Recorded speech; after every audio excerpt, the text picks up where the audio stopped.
All right, folks. Well, my name is Emil. You've probably heard that name probably 50 times already. And I'm the founder of Help Juice. And today we're going to be talking about succeeding with KCS. And KCS stands for Knowledge Centered Support and Video Enabled Knowledge Base. And this is going to be a joint webinar with Vidyard. They're a customer of ours, 200 plus people, really successful company from Canada.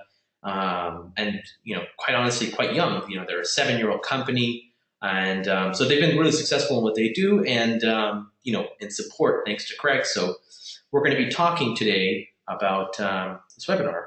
Well, we're not talking. We're going to be attending it rather. And for all you people that are listening in on it, the first question you're probably wondering is, why am I even here? Why is Emil wasting my time? And I assure you, I'm not wasting your time, and definitely Craig is not wasting your time. Today, we're going to be really understanding the core principles behind knowledge-centered support. It's a lot of theory, but a lot of practice. So who this is meant for is anybody looking to scale their support within their organization, and this mostly applies to external knowledge bases. Although I'm going to let Craig kind of fill us in later on how they use their internal knowledge base with KCS and everything, and and basically what Craig is going to be going over is kind of the theory on what KCS is, how to apply it, how they track it, how they're successful in Help Juice, and really going in and in deep. I trust me, I wouldn't invite Craig over if I didn't know Craig is the man to do this, and Craig has been so gracious with giving out all these details and information in a way where it's just actionable. So you're not going to be wasting your time here. I promise you that, people. Again, who I am, here goes my name again, Emil, for the 51st time. I'm the CEO of Help Juice, and we've been the leaders in the knowledge management space for 7 years now. Our story's been featured in Al Jazeera, Forbes, and TechCrunch, and we're able to do all this with a small team of 12 people. We choose to be small because we're all nimble, and all our clients know us personally in a way. Not in person, but personally because we really take control over every knowledge base as if it were our own, and we really want to make our customer successful. And Craig, the beautiful man here, he's the support manager at Vidyard. He is the man that brought KCS and the system of KCS to Vidyard, which is an online video platform for businesses. Vidyard, like I mentioned before, has 200 plus employees, and I think he's a secret rock star that he hasn't revealed to us this yet. So yeah, that's a bit about Craig. And now I'm going to go ahead and jump onto Craig. We're going to go ahead and have Craig set up his screen and start sharing. So Craig, I'm going to go ahead and change presenter to you if you're ready. Yeah, it's not letting me. Here we go. Yeah, perfect. Awesome. Okay. Yeah, thanks for that introduction, Emil. As I said earlier, I think it's going to be our lot to live up to. Everyone can see my screen, I hope. Emil? Yes, Craig, you are good to go. Okay, so as Emil said, my name is Craig Stoss. Welcome. If you guys were here for some of the preamble before we got kicked off, I said that I believe a lot in practicality in these presentations, not theory. So I'm going to talk a lot about the practical way that I brought KCS to Vidyard. This is actually my second implementation of KCS in my career, and I think both have been pretty successful. So I'm hoping that I can give you some knowledge. One of the key things I think I'll point out is that some people look at knowledge center support. It's quite a big standard. You could take 3 5-day certification courses on this stuff. I'm here to tell you that I'm not going to show you 3 to 5 days worth of material. I'm going to tell you the 2 or 3 key principles along with the success factors that I put into our team to make sure that you can be successful with your implementation. So just briefly, I wanted to talk a little bit about what Vidyard is. So we're the new generation video analytics platform for business. As Emil said, we're bringing video to all aspects of your business. Most people, when they think about video, they think about the marketing use case. Oh, I produced an advertisement and I want to know who's watching my advertisement. Vidyard does this across all aspects of your business. A sales product where we have our entire business development team and sales team using video to prospect and to sell across the entire funnel and life cycle of customer engagement. Customer support think there's an obvious place there for as part of this presentation on how you can use video in your knowledge base, how you can use video to better succeed with your customers. And of course, I have a global team, and to communicate with them effectively, as opposed to emails that you never know if they'll be read or filtered automatically, I create videos for my team on a weekly basis that describe the priorities and for the next week or whatever it might be, share information, training, new processes, things like that. And then I can actually use the video analytics platform we provide to tell who's watched it. If someone's on vacation, make sure they've caught up and seen the video. And so I understand how my team is engaging with me on a global basis. So that's a little bit about what we do. We are a software company, but KCS doesn't necessarily have to apply to software. I've tried to use examples throughout the presentation that aren't software based because I think that it's a one use case, and I want to make sure that people understand that it applies to all aspects of the business.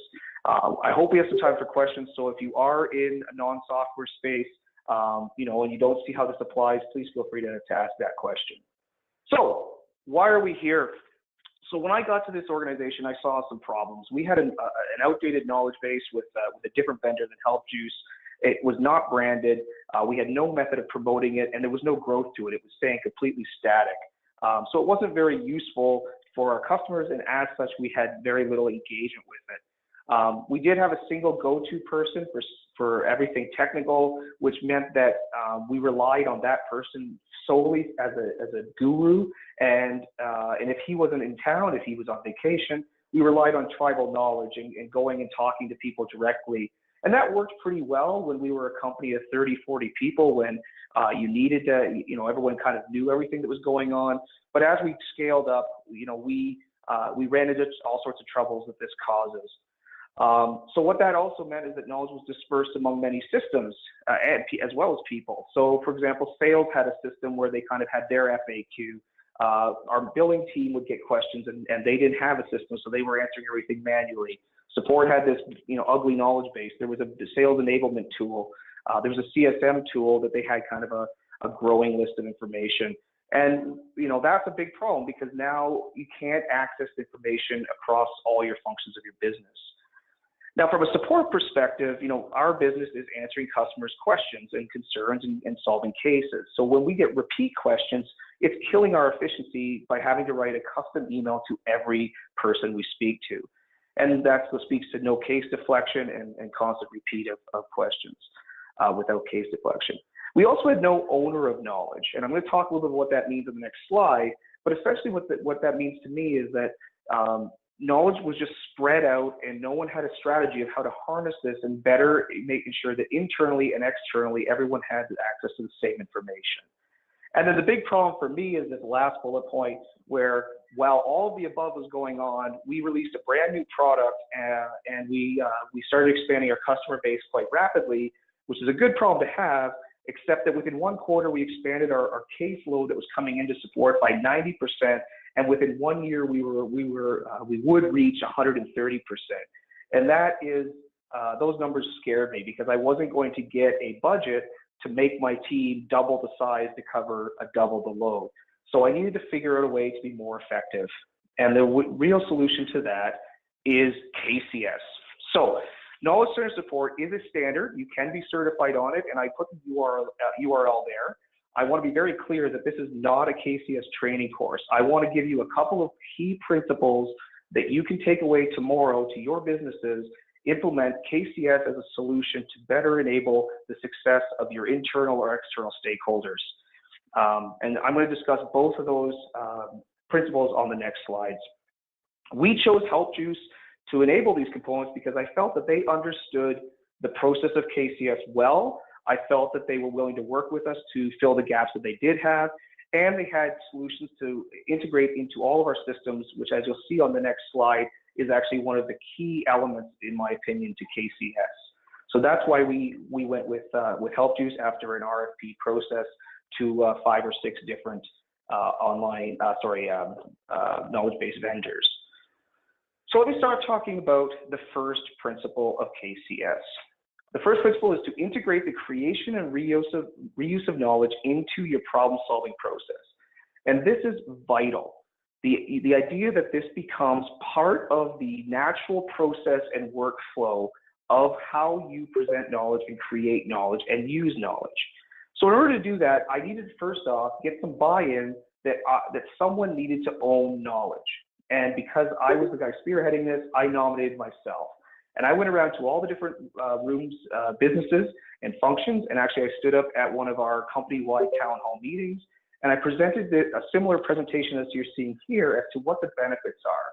You know, I said to the finance team, you get billing questions all the time. How much time do you waste responding to billing, emails to billings@vidyard.com with the same answer of here's where you input your credit card information, here's how you fill out an invoice. I went to this customer success team and I said, how many times do you answer the question, where's the login button, or I forgot my password? None of these things were done in a repeatable way, and a team of 15, 20 people wasting seconds a day adds up over time when these questions are constantly repeated. And I said, I want to own this for you. I will create a system where all of this information, both internal and external, can go together, where we have one location that we search to be able to provide answers on a repeatable way, an effective way. So the second thing that I did was I said, knowledge creation needs to become everyone's responsibility. And the phrasing I use, and this is probably not KCS, Bible here, but is never answer the same question twice. And you look around any of your businesses, you must have departments where the same questions, the repeated questions come in all the time, and you have a person, a physical person or people that answer those questions repeatedly. That mentality needs to go away, and you need to take in a mentality that everyone is responsible for ensuring that every piece of up-to-date knowledge is shared for everyone else to use. So this is a help you screenshot where I started out with 7 active authors on the team, and this is within the span of a few weeks. They had actually updated 109 questions as part of their natural workflow of their cases. This was not special effort. I did not hire new people. This was the team that we were using that were active authors within the Health Juice product, updating content as part of their day-to-day work. The next concept is the new versus known, and this is something that helps you understand the success of documenting your cases in real time. So for example, in support, that is us helping to answer cases that are logged through our customer management platform. And so the idea is that we measure the reusing of articles that are already posted. So you start off, if you started with zero knowledge in a shared knowledge base, everything is new. 100% of your knowledge starts out as new. And as you start documenting answers in real time, that percentage goes down, and your percentage of known, which started at 0, goes back up. And we measure that reuse in what's called a new versus known analysis. And on a couple slides from now, I actually show how Health Juice aids you in that understanding. And then finally, this is the key aspect to this whole tenet, is the process must allow for it. This is not a side job. This is not a brand new hire. This is not a repurposing of your technical writer. This is going to a team of people and saying, as part of your day job, when you have a question asked to you, your role is to search your knowledge base to see if that question has been answered previously. And if it has, send that information to your customer. But if it has not, it is to create that entry into your knowledge base so that the next time that question is asked, you have the answer available to you and the team is able to answer that question. And because it's public, it doesn't matter whether that is a support team creating that knowledge and the CSM team using it or the sales team using it. And I'll show some examples of that on a future slide. And another thing that I think that people focus too much on is KCS has a prescription around making sure that the quality of your articles is all the same. I've seen it down to the level where there's actually prescriptions on when to use italics, bullet points, underline, things like that. And in reality, that's probably important as long as it meets your branding guidelines. But I would argue that in KCS, people don't necessarily care how they're reading the knowledge. They don't care about the italics and the underline. They're more there for the information. And so quantity should be your key to success. Getting knowledge out there quickly in a professional manner, following some set of guidelines. But you need to understand what is working? Are you engaging with your users? How are you not engaging with your users? Do we need to pivot or change direction? That's the key here, and you can only do that by getting a large, critical mass of content out to your customers. So that's tenet one. Tenet number two is the evolution loop based on the demand and the usage. So I'll start talking about a couple different types of evolution. The first is the content must be in the customer voice. And I always like to talk about it in the sense of cars. I'm not very good with cars. I had to go to YouTube to ask it how to change my air filter just a couple weeks ago. But it's the same thing. I wouldn't necessarily know what's wrong with my engine if something is wrong. So I'm not going to know to search for how to change a head gasket because I may not even know what a head gasket is. All I might know is that my engine is making a noise. So I maybe would search for my engine is making a noise, and one of the potential solutions that arrives is, you might need to change your head gasket, and that article would explain to me how I would know how to do that and if I should do that.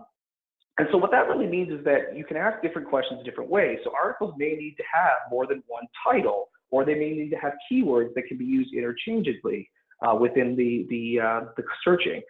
And Help Tools really enables us to be very good at that. This diagram on the right-hand side where it says 1,236 queries for the word player is a way for us to see what queries are being searched in the voice of the customer and if they are finding articles. And if we look at this list and do some analytics here and see which of these articles, these search queries are not returning results, but reading it as a human, we know the intention of the end user, we can start to fine tune our keywords and our knowledge-based titles so that people are finding the right content when they're searching for it. That's vitally important to evolving your content to be more accessible to a wider breadth of people. The second part of the evolution is that there is a concept in KCS of trying to read an article before you send it to ensure that it's up to date. So you might look at an article to see is the screenshots our newest UI in the software world.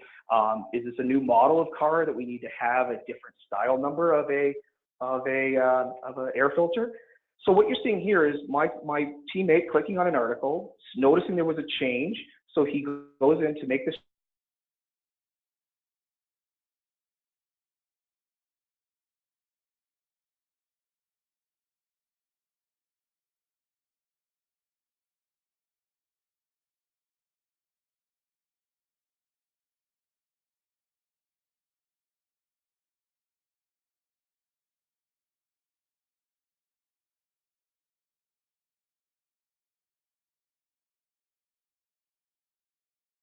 with the split of roles between reviewers, authors, and administrators.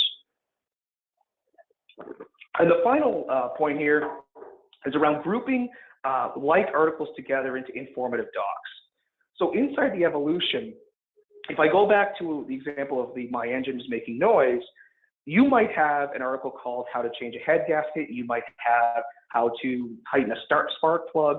You might have an article of how to tighten the battery cable. And all of those can cause problems, or how to change your oil filter, again, maybe causes engine noise. I said I don't know much about cars, so I mean, this just shows it. But the idea is that you might have all these separate articles, and as part of the evolution, you need to gather them up. And you may not know that as you're writing it as the end user. So I'll use an example that we just recently ran into. Our product is a secure product, but there are 5 or 6 different types of security used for different purposes. So we had 6 articles that each listed a different type of security and how to set that security up. But what we found is that users were searching for, how do I secure my video, and not finding any of those articles because they didn't know what type of security they were looking for. So we would create an evolution article that would group these together and describe the pros, the cons, why you might want to use this type of security, and give you a rounded picture of all the aspects of, in our case, software that you might want to read. And then from there, you pick the exact article that best meets your needs and follow those articles down to conclusion. And that's really it. And I don't want to make it sound easy, but if I took these 6 bullet points that are on the past 2 slides, that's all I really started with my team here in Kitchener and Kitchener-Waterloo to start the KCS process at Vidyard. So what did I see as keys to success to this? I would say the biggest number one thing to make this successful in an organization is to make it part of your culture. You need to look, in my case, my team are technical people. They love working on highly technical cases. And having them have to tell an end user, 10 times a day how to change their password is not a technical issue. It's a waste of the education and the skill set of the team members I have on my team. So have an article that if either the user finds through a search, and if they don't, they come to us and ask the question, we can quickly fire off that article without having to type a specific email that contains all of the details of how to change your password. So I made it very clear that the purpose of this was so that the people that are doing this work can work on more interesting problems, probably where you want your teams focusing their energy. Measure attachment and creation rates. Again, go and celebrate these things. So the chart on the right is literally above the desks of our support team here. And I screenshot this and send this, take a picture and send this globally on a monthly basis so people see and can celebrate the success of our knowledge base. It doesn't have to be fancy. This is card printouts from our printer. You could do whatever you want to, but make sure you celebrate it. In the middle, I have a video that I took when we surpassed a major milestone of doubling the size of the knowledge base in less than 2 quarters. That was less than 4 months. This was an incredible milestone, and we saw some of the major impacts, and I'll talk about them in a little bit of what this had done. And I made sure that I created a video and sent it to our entire company so they could celebrate with us the success. And then on the left-hand side, this culture isn't just the tech support culture or the author culture. The culture is of the whole company. So I use this most read questions analytic that comes from HelpJuice to help guide me in picking out where problem areas in our product are that I can go and say, hey, development, no one really truly understands how to set up. In this case, the top one is getting started with our Go Video for Outlook product. And that could be a training issue that we need to speak to the training team. That could be a development issue and the product is too complex. It could be a documentation issue and that we're not providing the right documentation. There's many causes of that, but I ingrain that into our culture that, we take this data seriously and we use it across all functions to inform everyone of what we could do to make our customers more successful.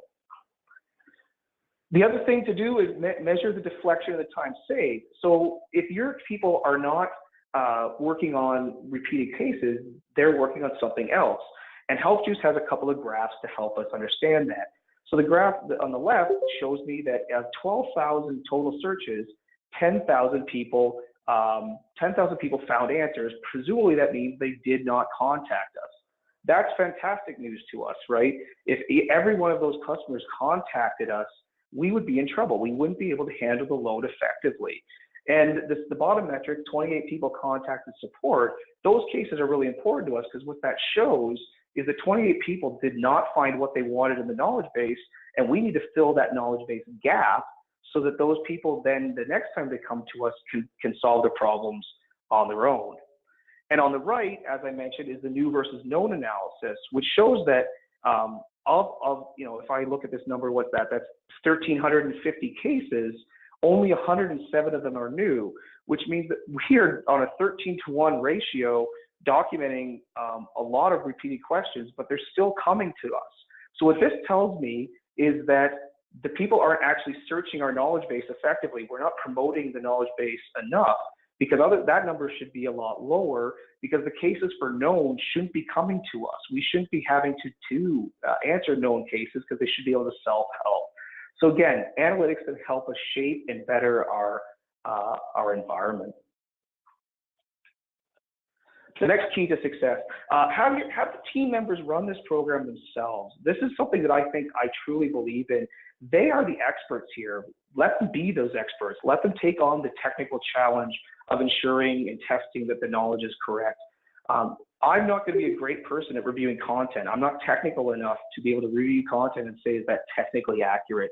And it's also easier for people to work together as a team when there's not the boss hanging over their head.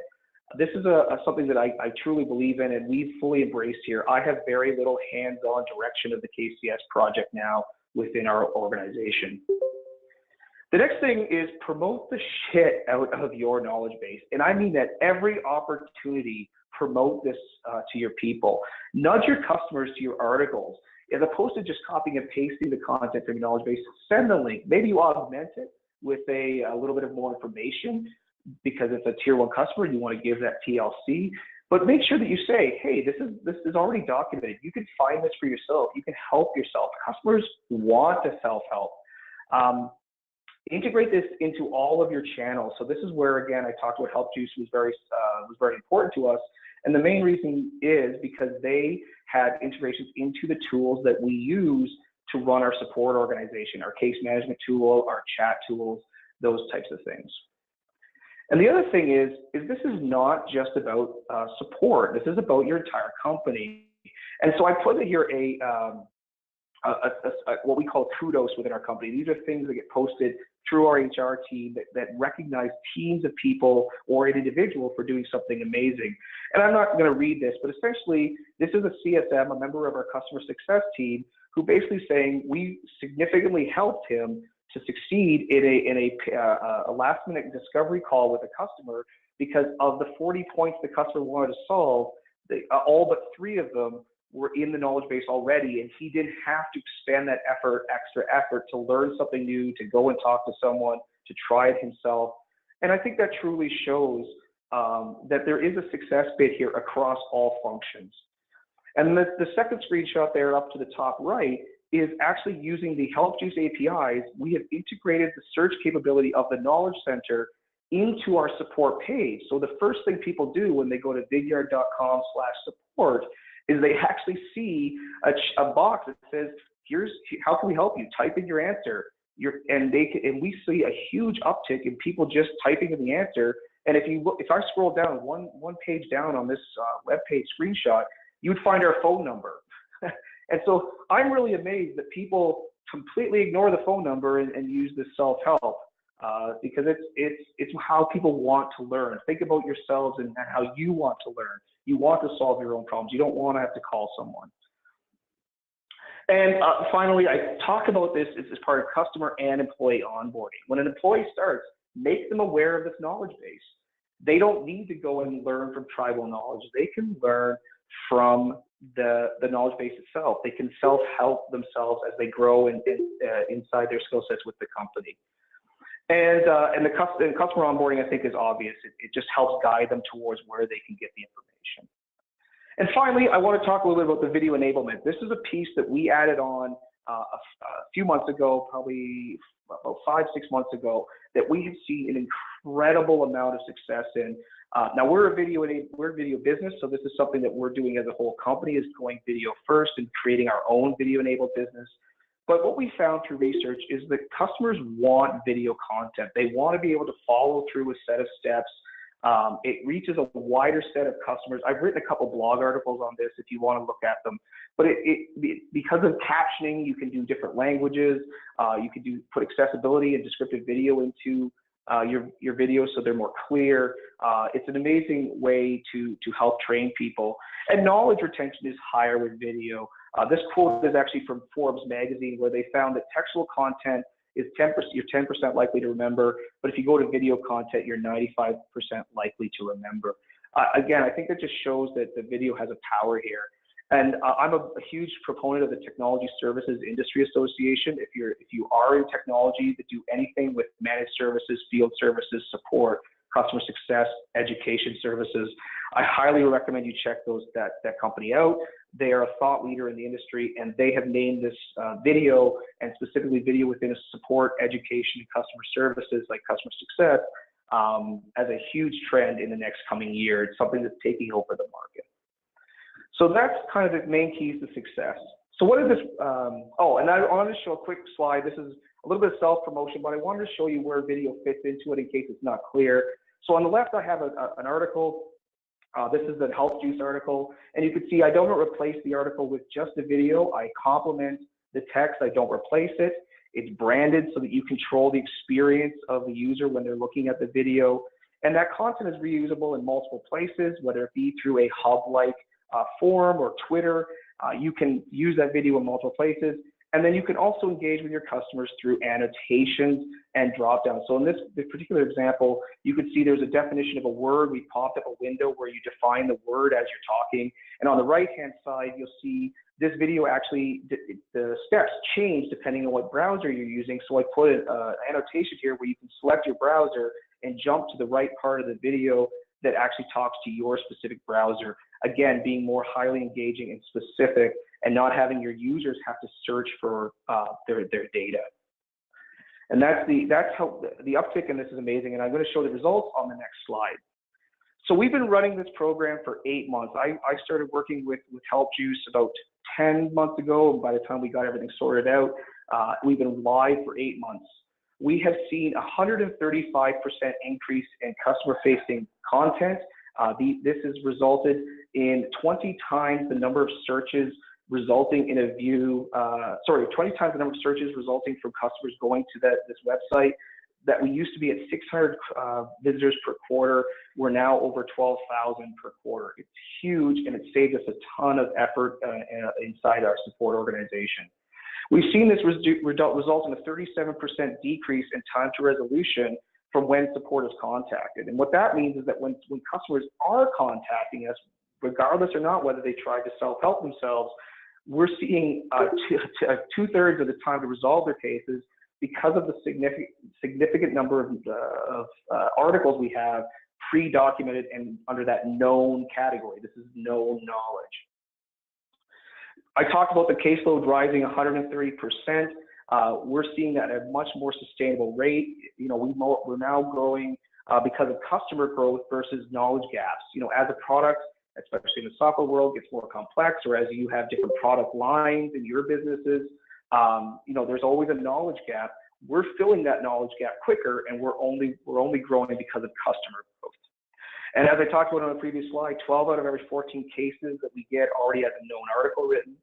We also use this as a way to ramp up new hires more effectively. As we said, we bring this part of the employee onboarding, and I have a team that's in the Asia Pac region that I've hired a significant number of new people to recently, and they are able to solve more cases faster because they don't have to learn something the first time.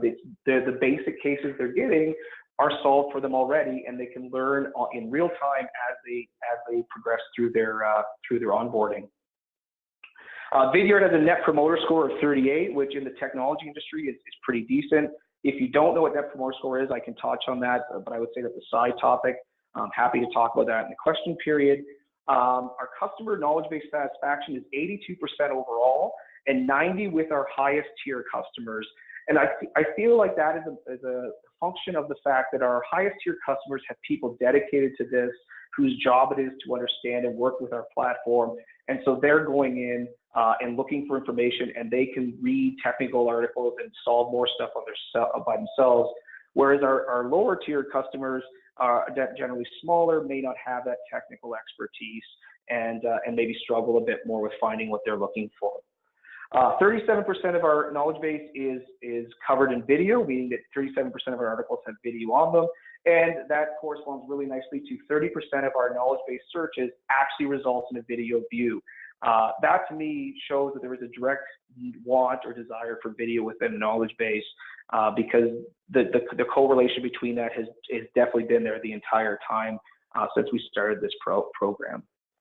So overall, this has been a huge success. HelpJuice has been instrumental and helped us with different bug fixes and feature requests that have really grown our ability to use the product.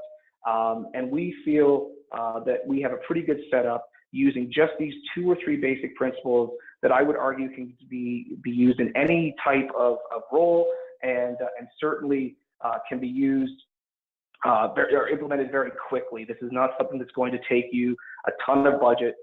Just for transparency's sake, I sent 2 people on I didn't send them, I booked them on a 1-day remote webinar training course for KCS. And that was about the only budget I spent on this besides the tool of HelpJuice. It's a very quick thing to get up and running, and yeah, I hope this was useful. I love talking to people. You know, I run a thought leadership group for technical support in my region, and part of that is just meeting people and learning about what other people are doing. So feel free to send me a note if you need anything, any more information, or tweet me. Happy to connect on LinkedIn as well, that type of stuff. But for now, I think I'll turn it back over to Emil and see if there's been any questions coming in on the chat. And I think we have about 20 more minutes that I can work with on questions. For sure, Craig. This was one of the better webinars. In fact, probably one of the best webinars I've been in in my life, especially around support or anything close to a knowledge base. Steele's had a question, and I think this is a very good question, and that might not be easy to answer, but his initial question is, how do you judge customer satisfaction, or rather, how do you judge it, how do you measure it, customer satisfaction, with your KBeaver? So that's what Steele is wondering. So that's a great question. So I'm a big believer in engaging with customers very frequently. I've been here now for about 5 quarters, I'll say. And I have run 4 surveys once per quarter over my tenure here. And starting 1 quarter after, so we've done 2 surveys now since we started this program. We've had a question specifically: A, have you used our knowledge base? And B, were you able to self-help yourself without contacting support using the knowledge base? And we actually had a third question that was, did you use video within the knowledge base? And that was actually around 80%. 80% of people that responded said they used video within the knowledge base. So that's how we're measuring it. It isn't the best measure, of course, but we do this survey to a wide variety of our customers. We do a query based on previous contacts, whether they be from sales, customer success, or support. And we pick a huge list, and we get about 20% response rate, which I think is high. But it's great. It's good high, but it seems high when you talk about industry standards. And this is just a question that we've asked them. So I'm judging this purely based on that question. Fantastic. And Craig, we had another question coming on in earlier, and that was it deliberate to only have the search box and no example questions when you visit the Vidyard knowledge base? Interesting enough, if you look closely here, I'm wrong. I thought it did have 2 sample questions. I think we might have changed the design on that. I think we used to have under here the top 2 questions that were asked. Mm-hmm. That you've caught me with my foot in my mouth now. We used to have below that box the top 2 questions asked, so that you could click directly on that. But I guess it's not there now. I'll actually take that away as something I need to look into. So. For sure. I would argue you should do it, yes, is the answer to the question. I just apparently have not. For sure. That was from Paige at kite.ai. Paige asked that question. Alejandra is asking, how do you determine, and this is a good one for you, Craig, how do you determine the target of articles to be made? There is none. I mean, the short answer is there's no target here. This is a never-ending process. This is I picked milestones. So, for example, we wanted to double the knowledge base size within 2 quarters to prove its value. So that was a milestone, but that was pretty arbitrary. I could have said tripled. I just based on our caseload, based on some rudimentary metrics, I thought doubling was a good metric. I am goaling my team on, when we talked about attachment rates, I've goaled the team at 90% attachment rate, which means that 90% of the cases come in must have either a new or a known article attached to them.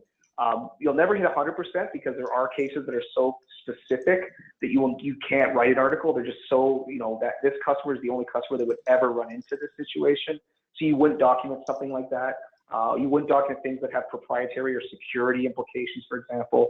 But I felt 90% was good. We're hovering around 87. In fact, I got the report this morning that kind of auto-generates for me, and we're hovering around 87% attachment rate. So I'd say to answer that question, I would say I would goal on the reasonableness of your data set that's valid to you. If you have a small product, maybe start out and just goal yourself on ensuring people are viewing the content, even if you only have 20 articles. I talked to a guy yesterday who was working heavily with KLM Airlines, and he said that their knowledge base is actually relatively small because they are only about 30, 40 questions that people ask them.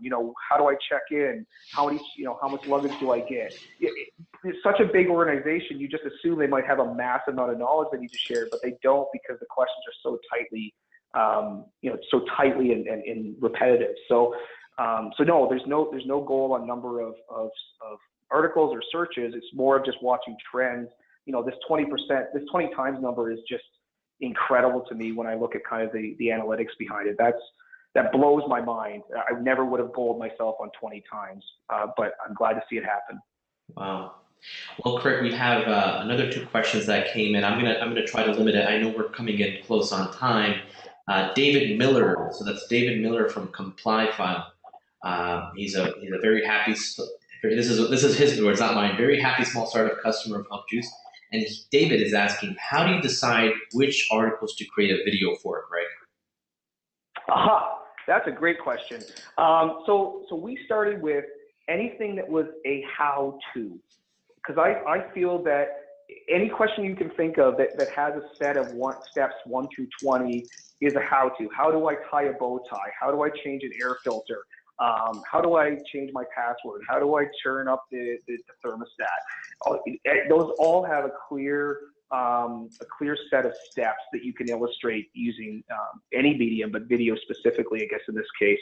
Now, there are other types of things that we do video for. So, for example, if you saw the screenshot here, this hub here actually has informative videos in it too. So about our terminology, what's the definition of this term? Why would I want to use this feature? And it's more descriptive type video. But our main focus is absolutely on the how-to questions. So what we actually do is we have a few people who help us make these videos. They're internal people, and they're very simple. We have a tool that does this within a couple of clicks. There's no editing, uploading. It's all part of our tool. And so it takes us less than 5 minutes to do these videos. All of them are between 30 and 90 seconds long, and we put them up, we embed them immediately. So it's a really quick process. And we're constantly, saying these are the articles. We're flagging them today in the Google sheet, saying these are the articles we want to cover. And then the team just comes in and picks from the top and goes through and creates the videos, and we just publish them immediately. So, yeah, great question. But I would say start with the how-to, because that's the obvious ones that has sets of steps associated with them. Very nice, very nice. And Craig, we'll do 2 more questions, and then we'll go ahead on a mini conversation between you and I, and then we're going to go ahead on the surprise. So Marco Marquez asks, how do you measure the resolution time? How do you determine the 37% decrease in this KPI? So this is really not tied to KCS. Our case management tool does this. I suppose there's a really good point made there, is that I can't attribute a 37% decrease in time to resolution to 100% to KCS. What I can do is say that I have hired new people over this period of 8 months, which in my experience as a support manager generally increases time to resolution, because you're hiring and training and trying to get people ramped up. But in the same period of time, we've actually decreased by a huge amount. So while I can't attribute that 37% decrease directly to KCS, I know that it's a huge chunk of it, because my new hires were immediately more effective at their jobs and didn't need the heavy training and the ramp up period as much as someone that I was hired, say, 16 months ago. So yeah, but that's not measured within Help Juice. Certainly, the implementation of Help Juice into our CRM tool, we can start doing some correlations and things like that. But this is just a fact that the measure we use within our case management tool, and every case management tool has a resolution time metric built into it somehow, has gone down 37% since the start of this project. I hope that answers the question. But yeah, nice. I should fully transparent. It has nothing. This is not specific to the KCS program. It's just in parallel to the KCS program. Being a math geek, it's called correlation, not causation. Very nice. And so we're going to take on 1 more question. In the meantime, while we formulate that question and get a good question for Craig, I'm going to ask Craig.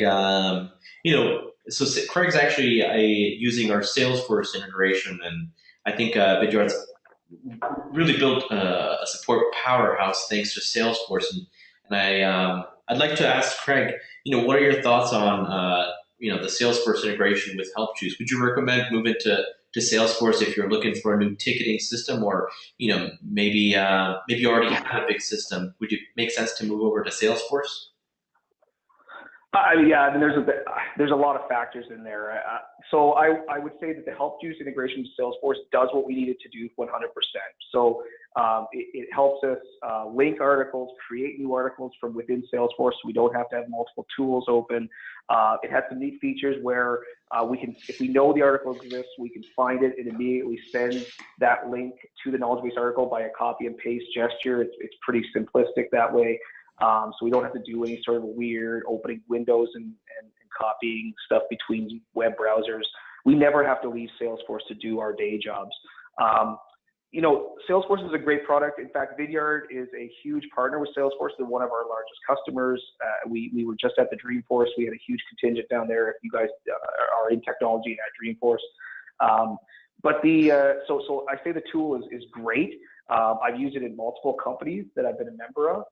But it's also a scale thing. We have the product here. You could do exactly what I've just talked about with Zendesk. You could do it with ServiceNow. None of that's unique. So I would argue that, and I don't want to hurt you here, Emil, but I would argue that I would say your knowledge management system probably should be completely independent of your CRM, because I think you're solving two very different problems. But if you do have Help Juice today and you want to do this, Salesforce works perfectly for us. We're very happy with the integration. And the metrics, like this metric I showed right here, this is generated because of the Salesforce integration. And this is extremely important to our success with KCS. And just to let you know, when I did my RFP, and granted it was about 12 months ago, 10 months ago, Help Juice was the only one that had a great way of doing this.